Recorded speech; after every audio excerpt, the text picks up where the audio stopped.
संभाजीनगरमध्ये आदित्य ठाकरेंच्या समोर भाजप कार्यकर्त्यांची आंदोलनं। कालच्या मोदींच्या दौऱ्याच्या दरम्यान दानवेंनी मोदींच्या विरुद्ध केलेल्या आंदोलनाला उत्तर। पैठणमध्ये मराठा आंदोलकांनी अडवला आदित्य ठाकरेंचा ताफा। ओबीसींमधून मराठ्यांना आरक्षण देण्याबद्दल भूमिका स्पष्ट करण्याची मागणी।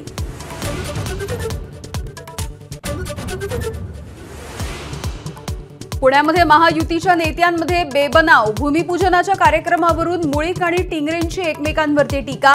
अजितदादा म्हणाले, कार्यक्रम वरच्या पातळीवर ठरला। विधानसभा निवडणुकीचा प्रचार मुख्यमंत्री शिंदेंच्या नेतृत्वात। मुख्यमंत्री पदाचा निर्णय मात्र निवडणुकीच्या नंतर। भाजपचे खासदार अशोक चव्हाण यांची स्पष्टोक्ती।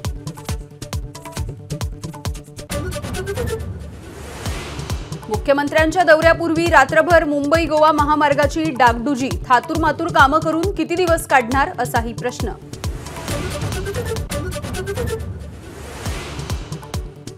नांदेडचे काँग्रेसचे खासदार वसंत चव्हाण यांचं निधन। दीर्घ आजाराने हैदराबादमधल्या किम्स रुग्णालयामध्ये घेतला अखेरचा श्वास।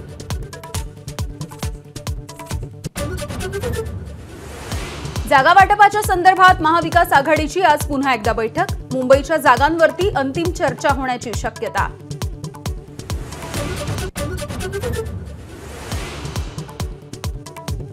बदलापूर अत्याचार प्रकरणाची माहिती घेण्यासाठी मुख्यमंत्र्यांनी बोलावली बैठक। शिंदेंच्या ठाण्यामधल्या निवासस्थानी पोलीस आयुक्तांसह अधिकारीही उपस्थित।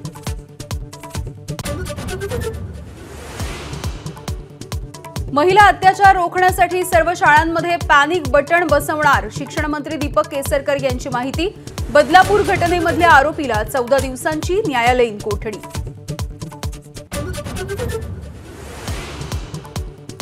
नाशिकमध्ये गोदावरी नदीच्या पुरामुळे जनजीवन विस्कळीत। नदीकाठावरील टपऱ्या, भांडी बाजार, सराफा बाजार स्थलांतरित। धार्मिक विधींमध्ये सुद्धा अडचणी।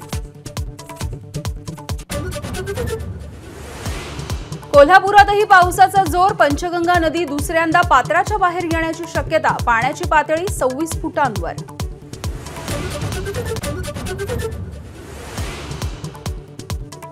युक्रेनचा रशियाच्या हवाई तळावरती ड्रोन हल्ला।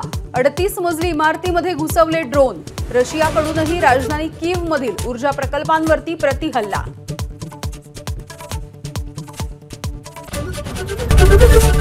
एबीपी माझा, उघडा डोळे बघा नीट।